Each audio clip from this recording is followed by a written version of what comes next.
नमस्कार, पायल फॅशन बुटीकमध्ये तुम्हा सर्वांचं खूप स्वागत आहे.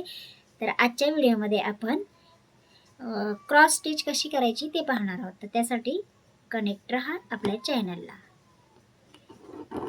तर इथं बघा, एक स्टार्टिंगला गाठ मारून घ्यायची.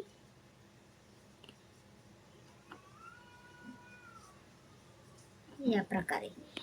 त्याच्यानंतर आपल्याला या असं क्रॉस जायचं आहे. क्रॉस स्टिच आहे. तर इथे क्रॉस आल्यानंतर डायरेक्ट असं न जाता काय करायचं आहे, एक छोटासा टाका टाकून घ्यायचा आहे. तो टाकल्यानंतर मग आपल्याला या साईडला यायचं आहे.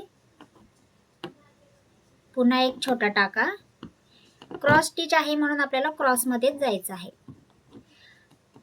तर तुम्ही इथे मेजरमेंट पण घेऊ शकता. स्केलने तुम्ही मार्किंग केली ना तर ते पण तुम्हाला जमू शकतं. तर या इथे मी डायरेक्टच करत आहे.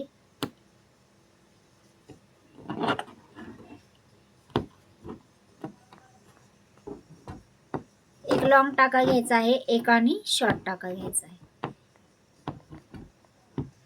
शॉर्ट टाका घेतला तर म्हणजे काय होते की तिथं आपली ती स्टिच जी आहे ती फिक्स होत आहे, म्हणून एक शॉर्ट टाका, एक लॉंग टाका आणि एक शॉर्ट टाका.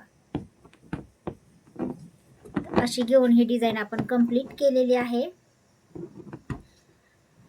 तर कसा वाटला तुम्हाला आजचा व्हिडिओ ते कमेंट करून मला नक्की सांगा. जर व्हिडिओ आवडला असेल तर लाईक आणि शेअर, सबस्क्राईब करायला विसरू नका. तर बघू शकता व्यवस्थित आपली ही क्रॉस स्टिच आलेली आहे. तर ही स्टिच पण तुम्ही ब्लाऊजच्या बॉर्डरमध्ये यूज करू शकता किंवा तुम्ही काही वेगवेगळ्या डिझाईनमध्ये पण तुम्ही ही स्टिच तयार करू शकता. तर पुन्हा भेटूया एका नवीन व्हिडिओमध्ये. तोपर्यंत बाय बाय.